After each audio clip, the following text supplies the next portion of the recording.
I'm just going to put together a quick video of us doing some domain enumeration against the Windows Server 2016 environment, and to see what we can see and see how enumeration of services can lead to progressing an attack. So we're just going to quickly log into Kali here. I'm going to throw up a terminal window.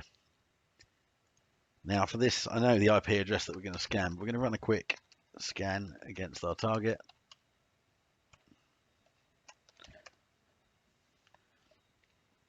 I'm just going to do a standard port scan on the top 1000 ports. Nothing special. We can see here immediately that we've got a range of ports open.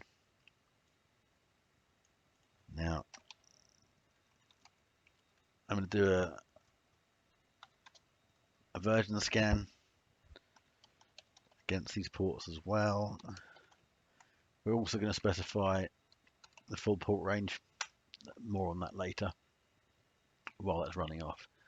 So we can see here that we've likely got a domain controller, we've got DNS, TCP open, we've got Kerberos, we've got LDAP, we've got LDAP Secure, we've got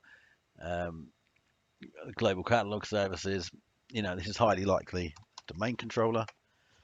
We're going to run NSLOOKUP to do some manual DNS testing. We're going to specify our server. We're going to immediately send a reverse lookup on the server to see what it is. See, there's a zone. We can see here that we've got a reverse lookup for dc1.xlab.local on that IP address. We now know the domain name. We're going to type xlab.local, and we're going to see that there's only one address listed. So this is highly likely one domain controller in a forest. Now, there's a few different ways we could have got to this point. If we had dropped into the network on our target, we could have looked at DHCP information. You're often going to be assigned the domain name via DHCP. You could look at your DNS servers that you're assigned. If you're on a client machine, you've obviously got more enumeration activities there. But from an unauthenticated, just being dropped on a network point of view, we now know the name of the domain, and we know there's likely one domain controller with a range of ports open.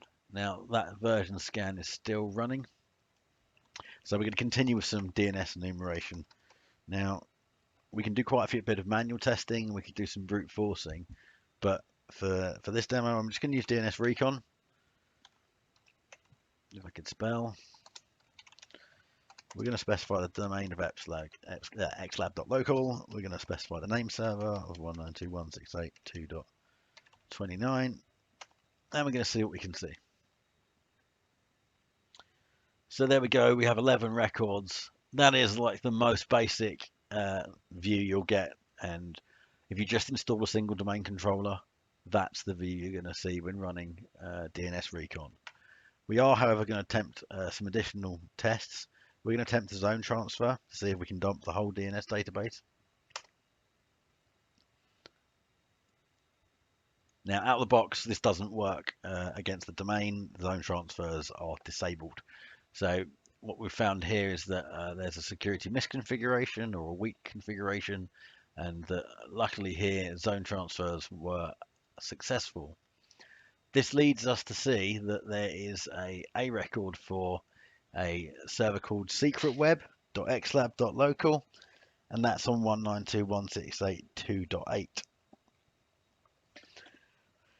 While our full port scan's going on the domain controller, we're going to clear out the DNS records, and we're going to take a quick look at Secret Web. Now, I'm just going to send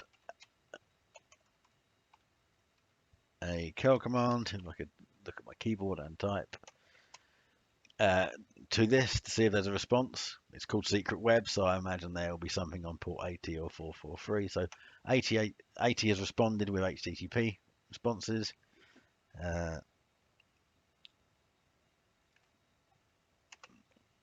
Just going to try HTTPS. and that's going to time out because it's not running. We're going to run a quick Nmap scan.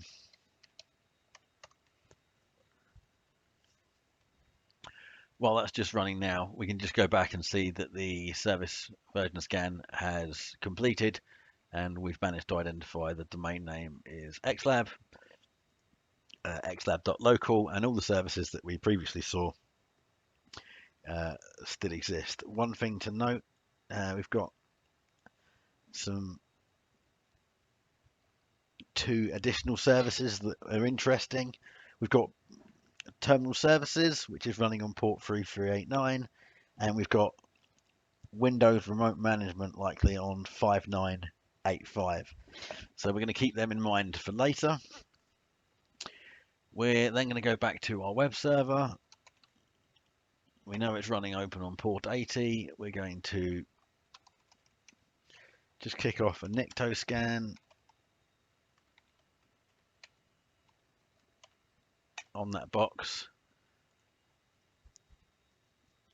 And we're going to have a quick manual look. And here we have super secret intranet. On this site, we're going to be looking for options for enumeration. We're going to try and find some intelligence and sensitive information. And we may find additional services we can abuse, such as logins, file uploads. We could do force browsing, etc. I'm not going to focus on web apps in this video. So what we're going to do is have a quick browse. We can see if there's any sensitive information. We've immediately seen xlab.local. Down here we can see a name of a human, Adam Jensen. And we can see an email address of intranet@xlab.local. Now, we're going to just minimize this. I'm going to get our port scans out of the way. We're going to look at scraping this site to see if we can get any information. Now, I'm going to target email addresses because we've seen that. We're going to use the tool Cule to get this, and we're going to put the target in. We're going to generate a list of words from the page. More importantly, however, we've located Adam Jensen at xlab.local. So we've got a potential human target that we can attack. There was obviously the intranet at xlab.local. I tend not to attack shared services first. I tend to go for humans. They're more likely to have A, user accounts and not shared mailboxes, and B, we're more likely to be able to get some intel on them, or guess a password, or search have I been pwned for a previous breach, look at a GitHub, etc. There's lots of ways that we can get more intelligence around a human and potentially employ social engineering to attack that vector. But looking back at our Nikto scan on our website, it appears that we found some more sensitive information, or potentially sensitive information. I mean, the first thing that slams out there is passwords.txt, readme.txt, and license.txt. So we've got 3 text files on our web server that really might be worth having an investigation into. You can do this in a browser, or you can curl it, or wget, whatever tools you like using.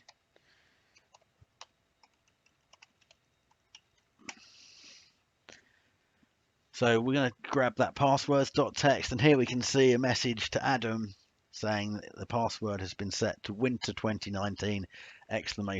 Which has all the hallmarks of a weak password. Capital letter, common dictionary word, a year for complexity reasons, and then to really hit that extra complexity policy mark, we've got the trailing exclamation mark. So we now possibly have got the Adam's username and Adam's password. Now, what we're going to want to do is test that. Now, we know that web server is running port 80, and we know the domain controller is running remote desktop, and we know it's running Windows remote management. Now, we could attempt to log into the domain to start with, or we could attempt to log into the web server. We've got some choices here. I'm going to attempt some actions on the web server target. So what we're going to do here is do a port scan on the web server, but specifically we're going to be looking for 5985. So and we're going to be looking for that 192.168.2.8. I'm going to throw in some version detection.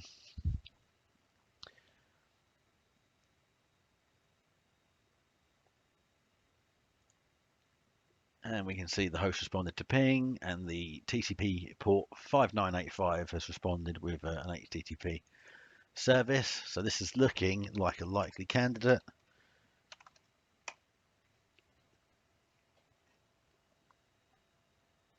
Now, to attack this, there's a whole host of methods.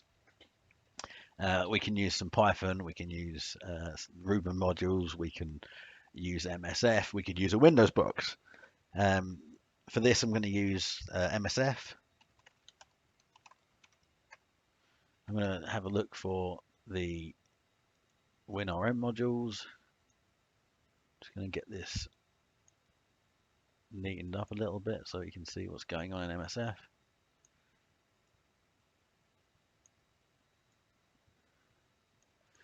And we're going to just do a quick WinRM login.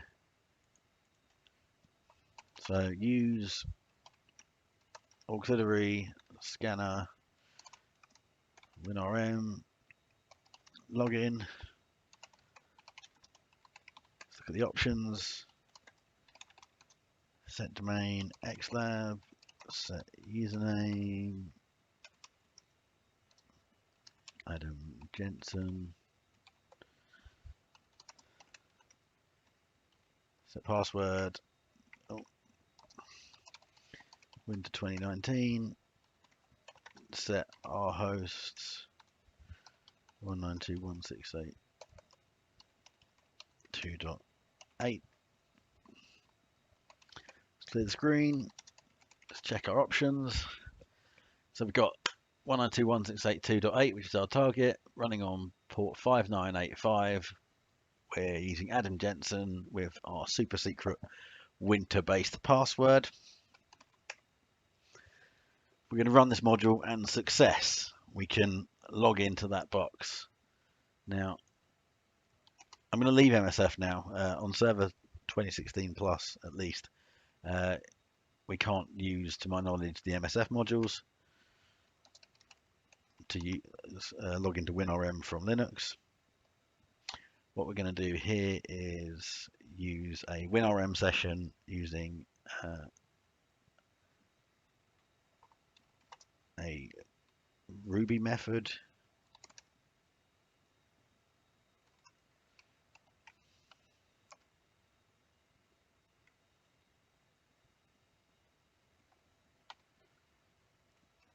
I'm just going to tailor this to meet our environment.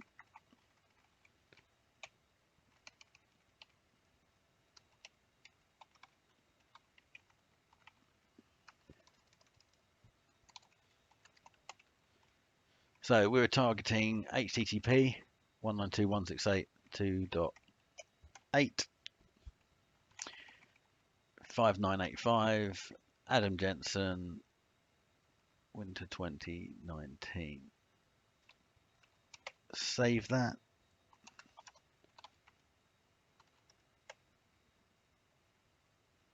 And there we go. We can see that.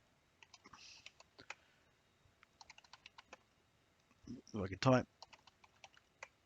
Just a note from a defender point of view, it's quite interesting to watch typos occur in your log files.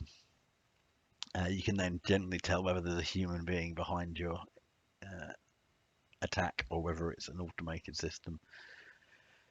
So we can see here that we are Adam Jensen on Secrets Web.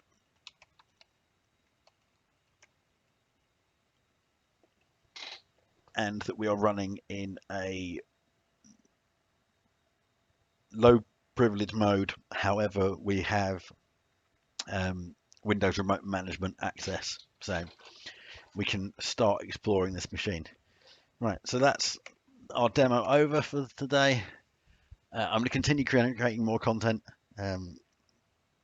Guys, if you can like, share, comment, give feedback. If you want to see anything particular demonstrated, please chuck a comment in and I'll see if I can get a video up. Thanks, guys. Bye.